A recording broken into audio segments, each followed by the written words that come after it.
said that Gutfeld talks about you all the time. Who is he? Well, really, who is he? I don't watch the show. He has a show. I don't watch the never show. heard of him. Yeah. I guess he's just obsessed with me. No. Next, Joy's going to say she's never heard of carbs. Picture this. Joy Behar, queen of clapbacks, sitting smug on her throne until Greg Gutfeld walked in and verbally rearranged her worldview so hard, even her foundation started cracking. Did she snap? Did she stumble? Or did her ego just quietly exit stage left?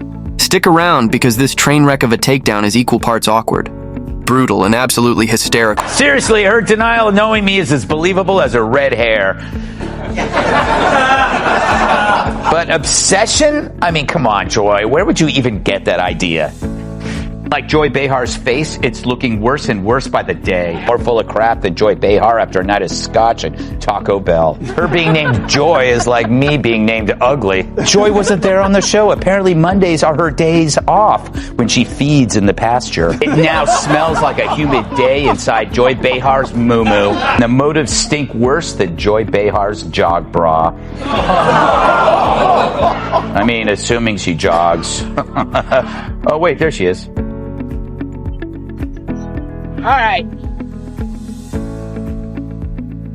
She has a point. Maybe I am obsessed, but some people are obsessed with Bigfoot, and they don't get to see him on TV every afternoon. Joy Behar has long reigned as the snarky empress of daytime TV, flinging zingers, dropping hot takes, and serving up eye rolls with Olympic precision.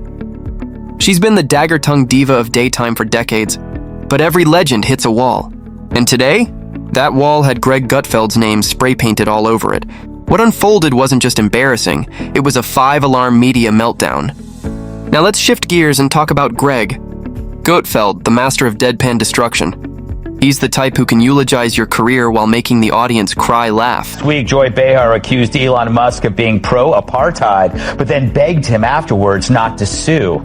Musk lawyers have yet to comment because they're still checking to see if it's legal to sue a cow.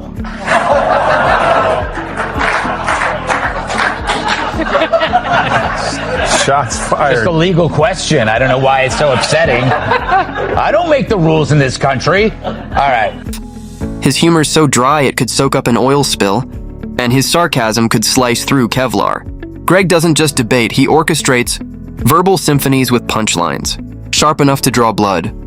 When Gutfeld targets you, it's not just roasting, it's character assassination with a comedy twist. Like a kid denied candy, he unleashes a tantrum of truth bombs you never saw coming, and suddenly... It's become like a medical hospital that displays human misfailure. Like, it's like here, let's look at this political oddity.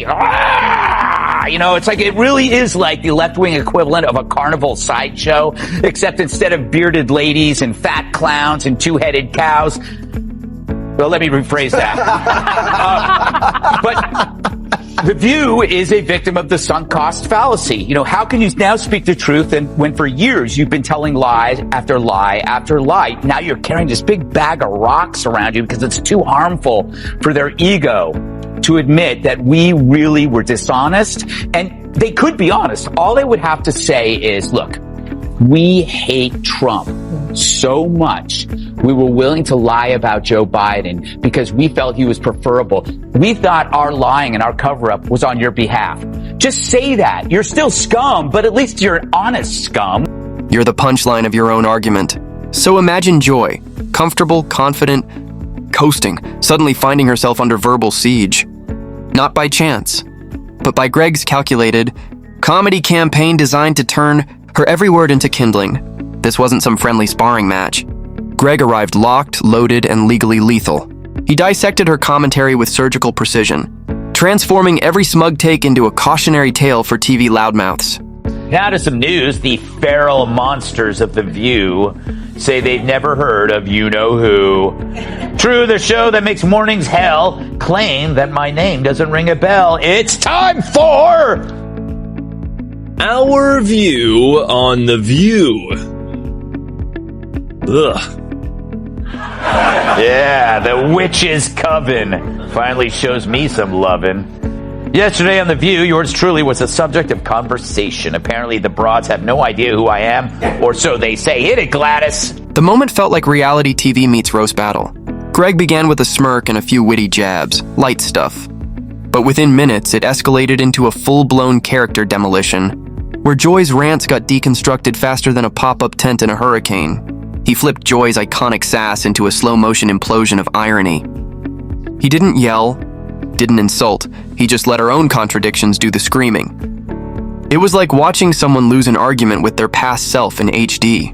And here's the kicker, this wasn't a conversation. It was a monologue massacre. Greg held the mic, and Joy? She shuffled, stammered, and spun in place like a ballerina caught in a spotlight with two left feet. What we witnessed wasn't mere fluster, it was strategic exposure. Greg peeled back the bravado to reveal a veteran host suddenly vulnerable, cornered by the very game she'd mastered for years. Her slip wasn't weakness, it was reality sneaking into the studio. The moment felt less like defeat and more like a subtle confession that even icons get tired, even firebrands get burned. And then social media did what it does best, detonated. Clips went viral, memes flooded in. Greg was hailed as a verbal gladiator, Joy cast as a dazed relic of daytime's golden era. The consensus? Gutfeld didn't just win, he obliterated. This clash reset the tone for media throwdowns. It's no longer just about who yells loudest, but who slices deepest with the cleanest cuts. In this match, words weren't weapons, they were wrecking balls. While Joy may be licking her wounds off camera, we're left marveling at one of the most jaw-dropping takedowns in recent TV history. And if you thought daytime was safe, think again.